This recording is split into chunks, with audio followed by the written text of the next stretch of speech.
हरिओम। बहुत प्यारे पॉइंट्स हैं जो हमारी जिंदगी बदल दें। बूढ़ा भी जब जवानी का रस लेता है तो समझना कि वह शूद्र ही मरेगा। और जब जवान भी बुढ़ापे को आने के पहले शरीर में देख लेता है कि समझना कि ब्राह्मण होकर मरेगा। है ना ब्यूटीफुल? क्यों वानप्रस्थी बनाते हैं हमारी? क्यों विदुर ने धृतराष्ट्र को ले गया था, चलो निकलो अभी महल से, सो दैट हमारा मन नहीं लगा रही। ऐसे हम अपने बच्चों में उधर रह के वानप्रस्थी के टाइम में भी मोह में फंस जाते हैं।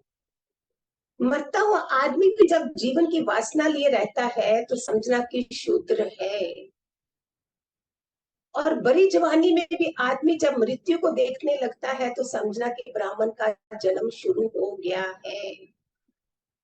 और ये जरूरी है कि शरीर की ये वास्तविकता हमें दिख जाए। हम इतने किस्मत वाले नहीं होते हैं।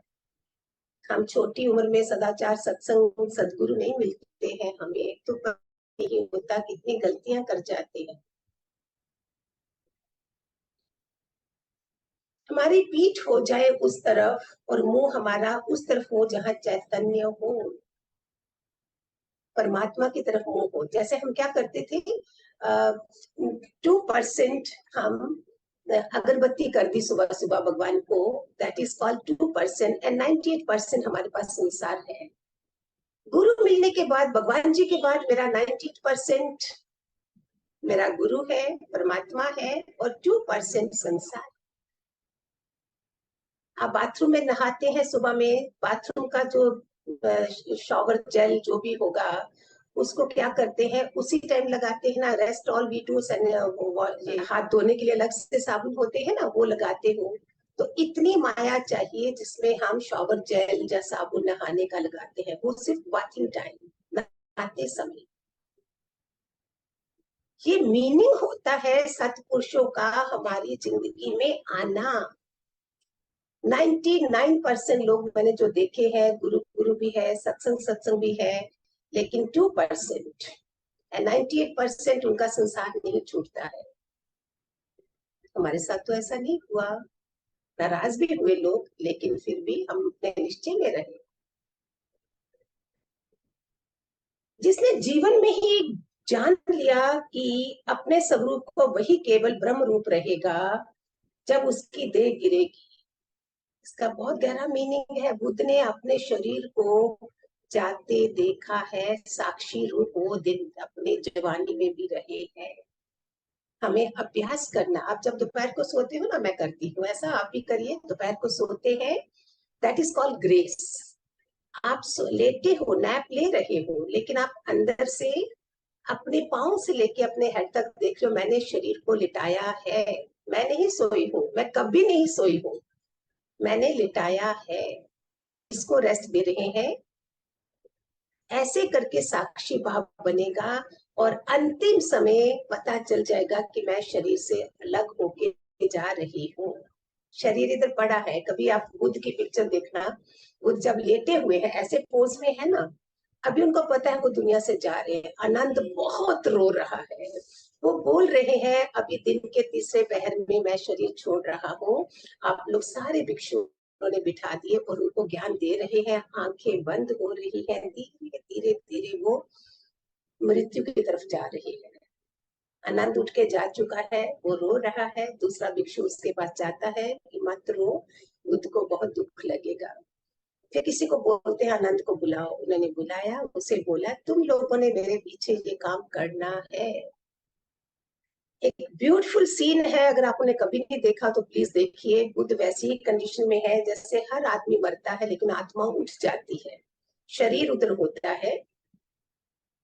बुद्ध के ऊपर सारी गोल्डन ओरा बन गई है जो उनके पीछे वैसे भी रहती थी, और इतनी औनक है वो उठ के खड़े होके, आत्मा, शरीर वहीं पड़ा है, आत्मा आगे ज्ञान दे रही है सारे भिक्षुओं को।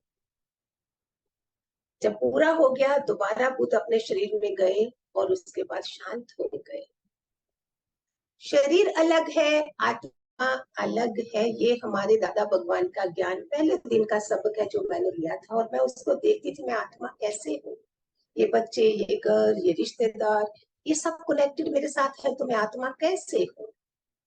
ये मेरे कार्मिक अकाउंट है, ये मेरे साथ जुड़े हैं जब तक मैं जिंदा हूँ। जैसे एक माँ भी चली, बच्चा बोले शी वॉज माई मॉम, वो नहीं बोलेगा मेरी माँ है, थी बन गए हम उनके लिए। इस सच को हम जान ले तो क्या बात बार आएंगे दुनिया में। जिसने जीवन भर जाना हो कि मैं देह हूँ, मरते वक्त मूर्छित हो जाएगा, वो होश में नहीं रहेगा। हमें सब जब ऐसे गुरु मिलते हैं तो हमें होश पूर्वक जीना है, होश पूर्वक मरना है। अभी मैं आपसे बात कर रही हूँ, ज्ञान दे रही हूँ, क्या होश पूर्वक नहीं हूँ कि मैं क्या बोल रही हूँ? एक चाय बनाते समय भी हम होश पूर्वक नहीं है। मृत्यु होती है सोते सोते मूर्छित होश।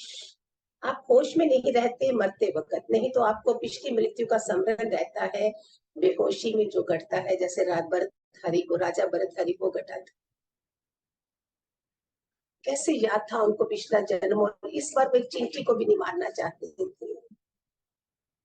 वो पांचवी अवस्था होती है विशुद्ध कंठ से, हम पांचवें चक्कर से, उस समय हम सब बच्चा है, सिर्फ जो कोई कुछ बोलेगा हम कर देंगे। ये हमारी अवस्था होती है। 7 चक्र है, हम लोग सुबह मेडिटेशन करते हैं। 5th चक्र है विशुद्ध कंठ, जहां से हम ऊपर की दुनिया में जाते हैं।